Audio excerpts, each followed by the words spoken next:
What's up? Let's get into it. So, Straight No Chaser. I'm your host, Barry Bondz. What's going on? Hope everybody is well.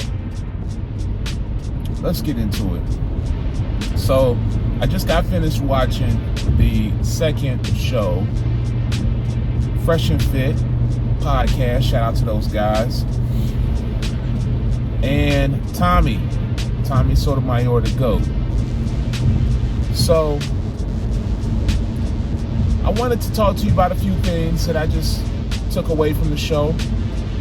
One, I'm glad to see that Tommy and Fresh didn't fall victim to the bullshit lies, because all too often it's something that just really rears its ugly head and causes division amongst men, and we need to understand that. My personal feelings about that is that whenever I've had an argument with any past girlfriend, I mean, hell, even my wife has even tried to say curt type bullshit to get me to look at my friends different, to get me to look at them in a negative way, in a negative light.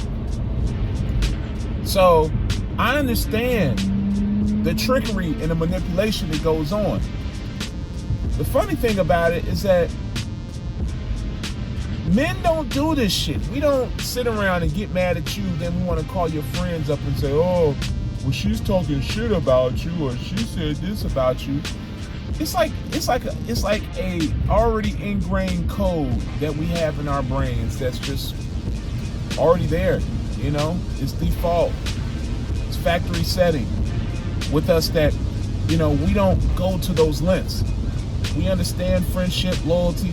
That's one of the things that we, you know, want to have with the people that are around us. So we don't have to go to that measure, you know, of pettiness. But women have no problem with doing so. That's why you see a lot of the violence between men caused between three things. And now I'm going to add that third thing in for the streets, for the dudes that's in the streets. But those three things are money, drugs, and women. These are the three things that will usually cause a violent occurrence between men, specifically black men. In our community, we place women's opinions and place them in such high standard that really, at this point, it's kind of laughable, because we seem and look like a lot of men that are just ran, or at least heavily influenced off of the opinions of women, which shouldn't be. Let's be honest here. That shouldn't be. Every other race of men on this earth lead their communities, except for the African American. We'll just say for the black men, the black race. But getting back to the Fresh and Fit with Tommy, I'm so glad that they were able to get past that little skirmish. My thoughts as far as the previous show, where, you know, the young lady put her hands on Tommy, thought it was irreprehensible, just really horrible and foul, very masculine, not ladylike at all. But this is what we see in black relationships. You know, not saying that they were in a black relationship, but this is what we see in the interaction between men and women, black men and women. It gets to that point where always, I would say 89% of the time, the aggressor is always the woman. I don't know why. And I even came up with a theory about how dark-skinned black women seem to be the most violent, because I've dated all shades. I haven't dated a white woman, but I've dated all shades of black women. And the most pushback, the most aggressive, the most violent ones that I've dated have always been the dark-skinned black woman. And it's so sad, because dark-skinned black women are very beautiful. Very beautiful. So it hurts me that it's like this, because it shouldn't have to be like this at all. But I'm gonna tell you like this, man.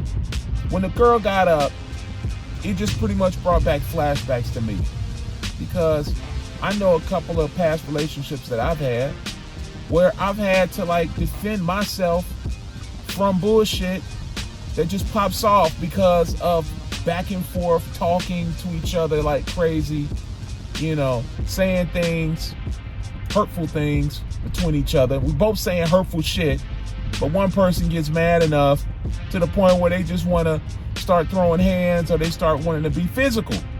Ladies, you cannot be physical with a man unless you have a man that's a lot smaller than you.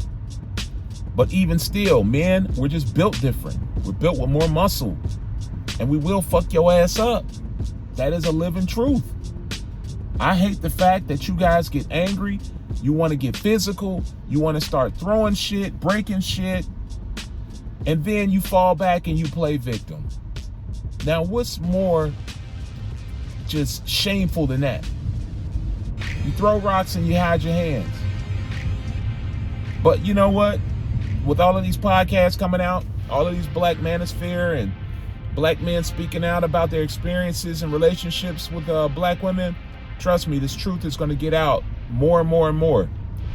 And ladies, you guys aren't doing yourselves any favors, because you're online on Instagram, on TikTok, on YouTube, on Facebook, showing your pugilist talents, fighting in damn near all of these videos that you see of fights. It's mostly black women. It has to change. It has to change. I don't know what the deal is. I don't know if it's in the food, but you all just have testosterone and ego like a man. And that's not good, because you're a woman. But the whole Tommy Fresh and Fit situation was a good show of character, one, and how black men should be able to sit down, talk, and resolve any differences or situations that they encounter. You sit down and you talk to your brother. You talk and get understanding. That's what you're supposed to do. You're not supposed to just fly off the handle, oh, because so-and-so said this. No. Far too many times we are hyped up by women to do the most stupidest things. Trust me on this, man. I've been victim to this, and I've also been witness to this. You cannot just fly off the handle. That's not what we do here, all right? I'm tired of seeing black men fall apart, relationships broken, fractured, good friendships gone, just because someone lies. And then at the end of the day, they're back doing what the fuck they have been doing, that they were doing before. It's not cool, it's not right. As you saw in the video, if you guys watched it, they had a good conversation at the beginning of the show talking about what happened. They allowed all the ladies to discuss their views on what happened. And if you saw it like I saw it, you saw that they had the non-black ladies at the table with Tommy, and they had the two African-American ladies, I'm being politically correct, two African-American ladies on the couch, I guess in another room or just adjacent to the table. Now, at first when I saw that, I was thinking like, oh wow, this is kind of, yeah, this might cause some uproar later on because of the division. But after that, I started listening, and it really made sense. I started really seeing a difference here, a clear, clean-cut difference, because you could see the difference in mentalities. These other women were different ethnicities. I believe there was Italian, I believe there was Puerto Rican, I believe that there was Dominican, I believe one was from Trinidad and Tobago. But when they started talking, you could clearly hear the difference in mind state from these women. The girls at the table were more open-minded. The girls at the table were more understanding, were more respectful of men in general. And then the girls that were sitting at the couch were just filled with excuses, denial. They weren't accountable or holding that young lady accountable at all. They were just shooting her bail. Every single turn, just shooting her bail. That's it. How can you build with somebody like that? How can you take someone and make them a wife or a girlfriend who does that? Who never, ever sees or acknowledges their wrongdoing? I mean, it was really laughable. And it was really a symbolic type of moment for me, because it was able for me to be able to see these women over here who are higher sexual marketplace value when it comes to the marketplace, where these women are amongst some of the top, some of the ones that are chosen first or more than black women. And black women, on the other hand, are in the sexual marketplace, the least dated, the least sought after. So it kind of made sense. It made so much sense here. And I didn't make the statistics. It's not my rule. So, yes, this is what the market is saying.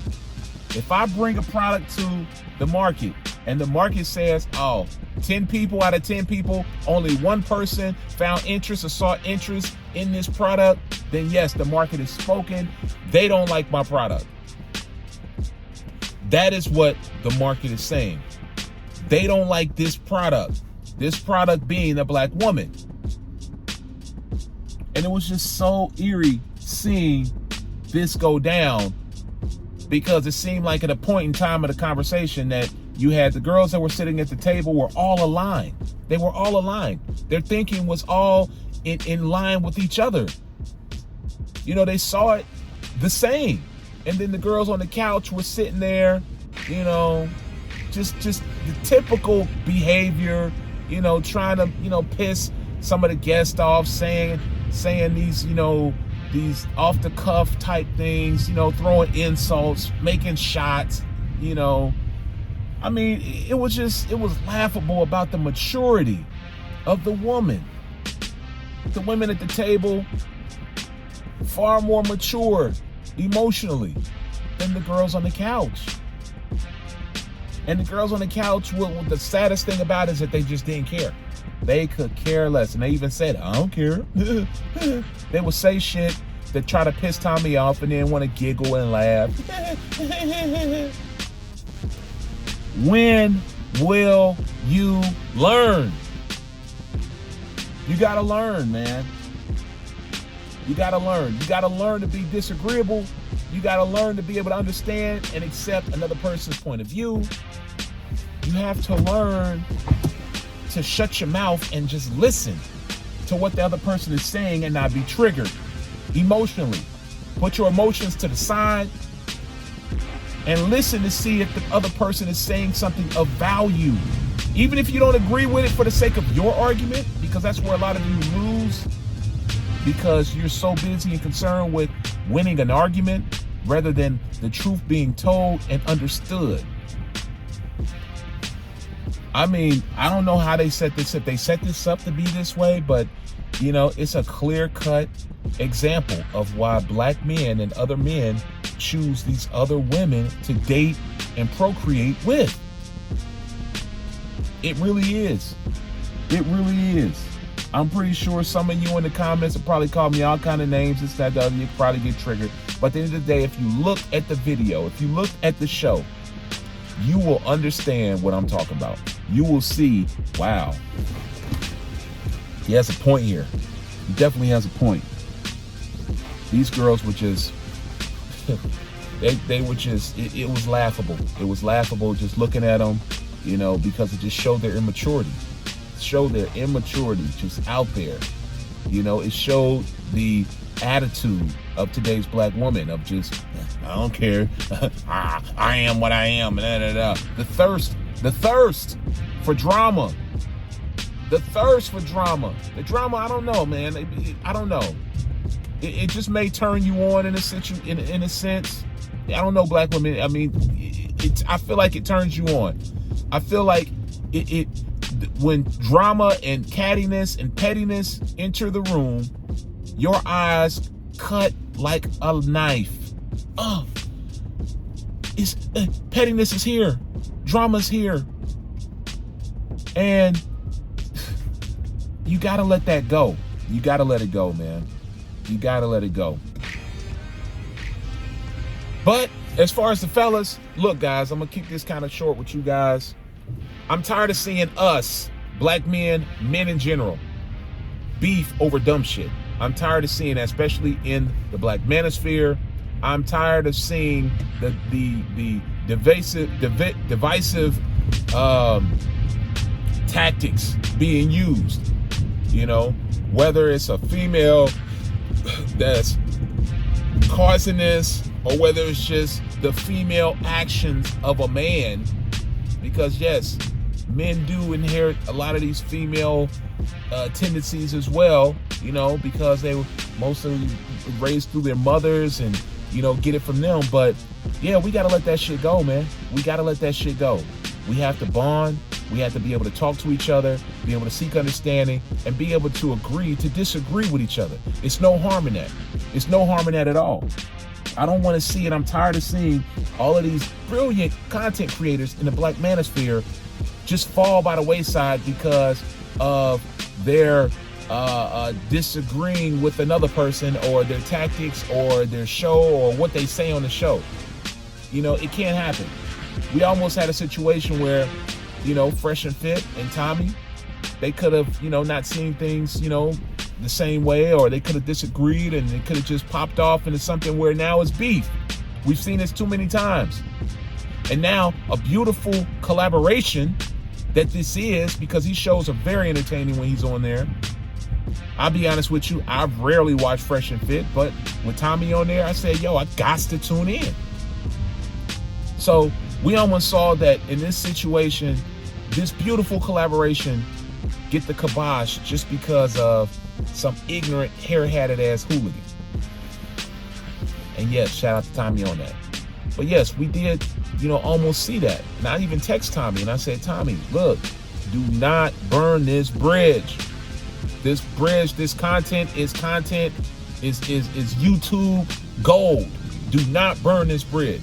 So I'm glad that Tommy and Fresh were able to sit down and discuss. I think Myron was never a factor in this situation. I believe he was always, you know, hey, I'm not about to let this, you know, mess up this collaboration. I'm about to sit here and believe this chick, you know. But, you know, they were able to get on here and they did something that was very profound. They apologized.